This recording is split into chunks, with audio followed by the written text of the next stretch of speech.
لعيب بعين واحده بيلعب في افريقيا اللي بتقام في المغرب. هتقول لي ازاي الكلام ده يا عم الزوز؟ انت بتقول ايه؟ هقول لك اخبط الصبع الحلو بتاعك وصلي على النبي واخبط المتابعه وتعالى احكي لك. بطل القصه بتاعتنا النهارده اسمه جورجي ميونونغو، واللعيب ده بيلعب في منتخب بوركينا فاسو في افريقيا السنه دي. الحكايه بتبدا مع اللعيب ده في 2023 بعد ما انضم لنادي في امريكا اسمه سياتل ساوندرز. وفي وسط ما اللعيب في المعسكر مع النادي بتاعه في ماربيلا في اسبانيا حس بألم في عينه خفيف كده، وراح اشتكى للدكاتره اللي معاه في الفريق، بس قالوا له ده وجع بسيط وهيمشي على طول. بس اللي يحصل ان اللعيبه عينيه تورم بطريقه مفاجاه، وبعدها الاطباء يتفاجئوا ويعملوا تحاليل وفحوصات عشان يكتشفوا ان عينيه كانت مليانه بالدم وانها لازم تتصفى في اسرع وقت عشان فعلا اللعيب يعمل العمليه ويفقد عينيه الشمال. والاطباء بعد العمليه دي يقولوا له ان انت مش هينفع تلعب كوره تاني، عشان ميونونغو في تصريح سابق بيقول انا مريت باسوأ فتره في حياتي وكنت هنتحر في الفتره دي. عشان بعد ما يعمل ميونونغو العمليه على طول بدل ما يعتزل ويسمع كلام الاطباء يروح للجهاز الفني ويطلب منهم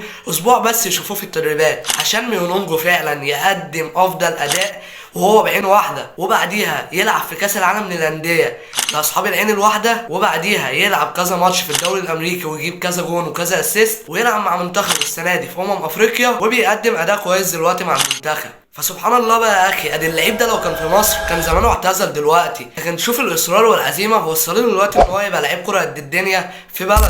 بس كده يا حبيب اخوك، الفيديو الجاي هنا خلص، وده كان الفيديو الاول من سلسلتنا افريقيا مع زياد. لو عجبتك السلسله اخبط اللايك والمتابعه واستنى بقيه الفيديوهات الجايه، وصلي على النبي وسلام.